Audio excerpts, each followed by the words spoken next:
Rīta kafijā LV svaigas aktuālas ziņas.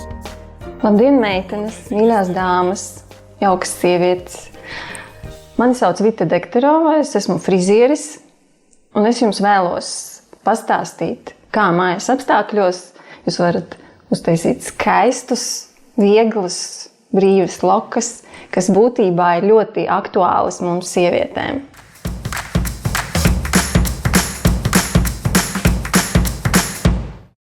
Lai mums tas viss taptu, mums ir nepieciešams matu panniņa, dažādas sprādzītes, kādas vien mājās var būt, ķemīte ar kātiņu, lai ir vieglāk atšķirt matus. Nu, un, protams, tad laka nobeigumam mūsu skaistajai frizūrai.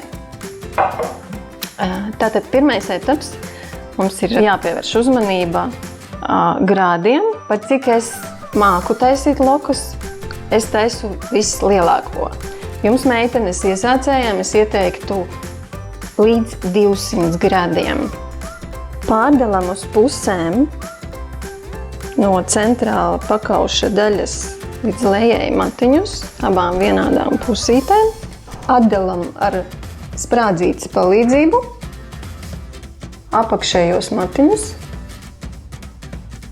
un atspraužam augšā, lai viņi mums netraucē. Ņemam pašu apakšējo šķipsniņu, kas mums ir atdalīta. Liekam pannu ar vadiņu uz augšu, liekam iekšā panniņa, aiztaisam ciet un turam, pieturam un griežam pannu uz aizmuguri un lēnām velkam cauri visiem matiem neatlaižot. Un lūk, mums sanāk lociņa. Ņekam nākamo šķipsniņu, liekam iekšā, griežam uz aizmuguri, viens apgrieziens un velkam cauri līdz matu galam. Tālāk ņemam nākamo šķipsniņu, kas arī atdalām smuki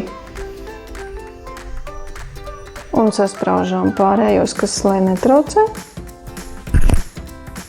Un ņemam šķipsniņu nelielu. Lociņa ir atkarīga no tā, cik biezi paņem šķipsnu.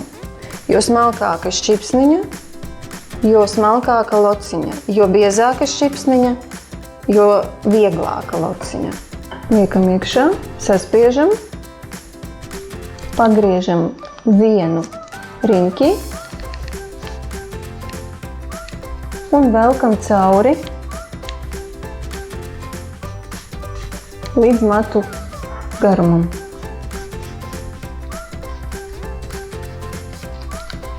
Ja kaut kāds matiņš nav iestrādājies, mēs viņu paņemam un izpildam to pašu. Tad, kad jūs soli pa solim izpildījāt katru šķipsniņu līdz augšēji ar lokām, mēs turpinam ar otru pusīti.